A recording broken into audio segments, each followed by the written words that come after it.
台南组镇的公馆社区，用在地竹仔甲黄马草做一座正特别的黄马草厝司令台，除了结合着在地特色，嘛来保留着黄马草厝的传统技艺。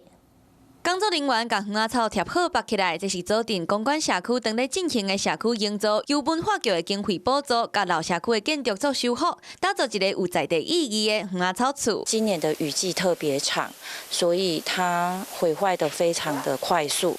那我们就想说，透过这个案子，再来把它修复。这个黄仔草厝使用的原料拢是组镇当地材料，为收集到使用，这个过程是真无简单。它其实要取干净的。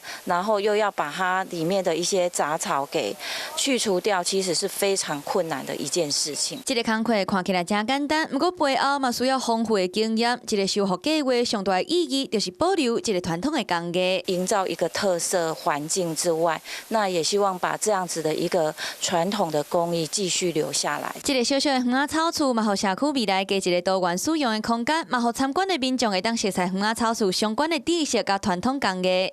Hello， 我是林明瑞。想要抢先掌握最及时的新闻资讯吗？赶快订阅、按赞、开启小铃铛，锁定我们华视新闻的 YouTube 频道。